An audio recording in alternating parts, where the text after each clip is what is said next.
Mas Zaky kembali bergabung dengan Anda. Tadi Demokrat menyambung baik ajakan pertemuan antara AHY dengan Puan. Tapi di sisi lain apakah Demokrat juga realistis tidak mungkin mewujudkan duet Ganjar AHY?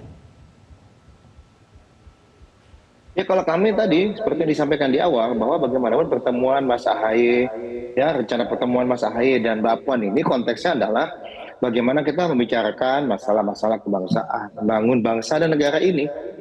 Jadi bukan isu-isu yang pada tataran praktis dalam konteks koalisi misalnya atau kerjasama dalam konteks untuk Pilpres 2024. Ya, kalau bicara mengenai Pilpres 2024, bagaimana kita memastikan ini tetap berjalan ya tanpa ada gangguan, ya, berjalan dengan demokratis, tanpa ada intervensi, tanpa ada intimidasi. Inilah yang nilai-nilai yang ingin kami tekankan juga.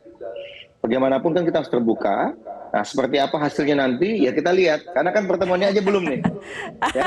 Nanti kalau pertemuannya udah ada. Jadi belum bisa dijawab ini pertanyaan saya. Soal apakah duet Ganjar AHY realistis atau tidak. Belum bisa dijawab. Kalau dari kami tidak masuk ke ranah itu sebenarnya gitu.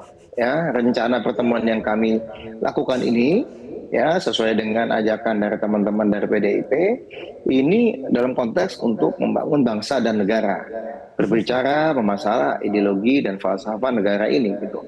Bagaimana kita bisa maju ke depan ya dengan berbagai kekuatan, dengan berbagai perbedaan yang ada saat ini. Nah, seperti itu konteksnya. Tapi kalau bicara mengenai siapa capres, siapa cawapres, setahu kami bukan itu yang akan menjadi pokok bahasan. Ya nggak tahu kalau misalnya dalam pertemuan ternyata berkembang hal lain ya kita tidak tahu, tapi kita tunggu saja, tunggu pertemuannya terjadi. Nah nanti setelah pertemuan terjadi saya baru bisa jawab Mbak Livi. Apakah mengarah ke A, ke B atau ke C gitu. Ya, tapi jadi memang belum bisa dijawab ya soal itu ya. Iya, yang pasti Demokrat saat ini konsisten, komitmen bersama koalisi perubahan mengusung Anies Baswedan.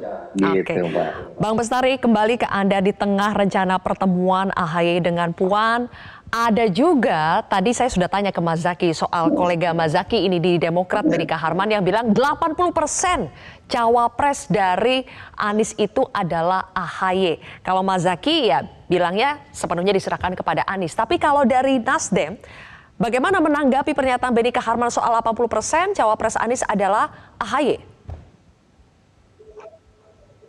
Ya, saya kira Benika Harman juga adalah politisi senior yang memahami apa isi dan komitmen yang ditanamkan di dalam piagam itu.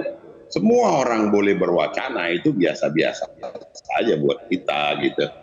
Dan yang kami percayai adalah Pak Anies itu yang diberikan kewenangan atau diberikan mandat untuk mengumumkan nama. Namanya siapa, hanya Pak Anies yang tahu. Udahlah, itu Benika Harman saya pun nggak tahu. Mana tahu nanti satu saat saya yang diputuskan itu jadi cawapresnya Pak Anies, ya itu juga bisa saja terjadi gitu loh. Jadi nggak mesti itu apa yang disebutkan siapa, si Anu itu. Yang jelas, Ketua Umum Demokrat kami salut. Beliau menyampaikan, semua keputusan ada di tangan Pak Anies. Jadi kalau di bawah-bawahnya itu, ya saya kira itu harapan boleh-boleh saja. Seperti saya berharap sekarang nama saya Bestari Barus yang dicalonkan menjadi calon wakil presiden Pak Anies. Sama aja, mungkin PKS juga punya harapan gitu. Tapi semua harapan itu sudah kita berikan mandatnya kepada Pak Anies. Jadi kalaupun kemudian ada pertemuan kebangsaan dan lain-lain itu, mudah-mudahan partai politik yang kita datang itu sudah tahu bahwa telah terjadi akad nikah, tinggal pestanya nanti pada saat kita bawa ke KPU. Pasangannya ada di situ.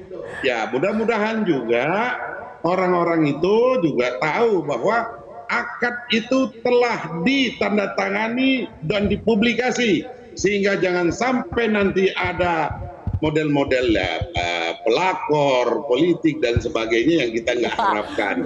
Mudah-mudahan itulah yang terjadi. Menarik ini. Artinya, jangan sampai ada pelakor politik.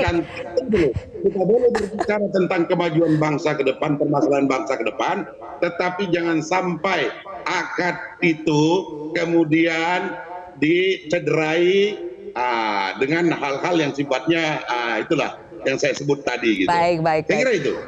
Coba Mas Zaky ditanggapi akad nikah ini jangan sampai, akad itu berarti piagam ya, kesepakatan antara koalisi perubahan, jangan sampai dicederai oleh dalam tanda kutip pelakor-pelakor politik.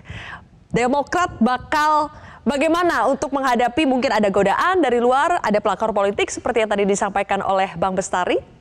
Membentengi diri bagaimana Mas Zaky? Itu sudah tegas dan jelas. Pak Sudirman Said sudah menyampaikan dalam beberapa kesempatan selaku tim Capres. Kami sudah sampaikan berulang kali, Mas Ahy ditawarkan Capres, Cawapres, Menteri, Menko, dan macam-macam hal-hal lain ya, yang akan memudahkan kami dalam berjuang nanti misalnya untuk Pileg 2024. Tapi Mas Ahy sudah tegas dan jelas menyampaikan kita komitmen dan konsisten bersama di koalisi perubahan. Karena inilah yang rakyat inginkan. Inilah suara yang kami dengar ketika Mas Ahy berkeliling ke berbagai pelosok Indonesia.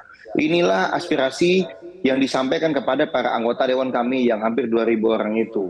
Inilah aspirasi yang didengar oleh para pengurus kader dan termasuk bacalek-bacalek kami yang bolak-balik keliling ketemu masyarakat, menyapa konstituen, mengenalkan diri. Semuanya menyampaikan bahwa ya kita ingin ada perubahan. Jadi bagi Mas Ahy, kita sampai dengan saat ini konsisten dan komitmen dengan koalisi perubahan. Dan sudah banyak godaan, sudah banyak godaan. Tapi sedikit saja Mas Zaky ya, sebelum kita mengakhiri, kan ada juga suara dari Demokrat Andi Arief yang mengatakan bisa saja Demokrat mengevaluasi koalisi perubahan ini, kehadiran Demokrat di koalisi perubahan ini. Itu benar atau tidak? Oh iya. Ya benar, harus dievaluasi, karena bagaimanapun kita punya rencana, ada yang sudah kita laksanakan, ada yang belum, ada hasil sesuai dengan harapan, ada yang tidak.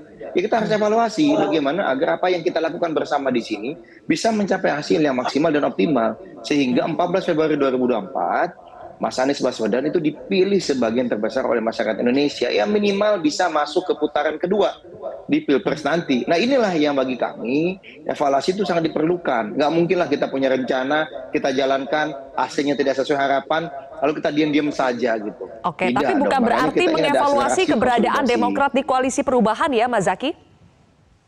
Enggak ada kata-kata itu setahu kami ya. Yang dibahas kami di internal juga pembahasan dengan Mas Ahy. Saya baru aja meeting misalnya dengan Mas Ahy, bertemu dengan Mas Ahy. Ya yang kita diskusikan adalah bagaimana tadi menuju Pileg 2024, bagaimana menuju Pilpres 2024, bagaimana kita bisa menang.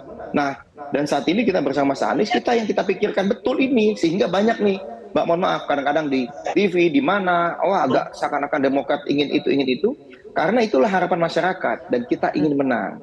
Dan tadi saya pernah sampaikan juga berulang kali ya, kalau misalnya kita sering berjalan-jalan menggunakan kendaraan darat, Pak, di berbagai pelosok di Jawa, di Sulawesi, Kalimantan, ya, Papua bahkan, bisa dilihat Mbak, banyak sekali kader-kader kami yang sudah pasang wajah Mas Anies bersama Mas Ahy.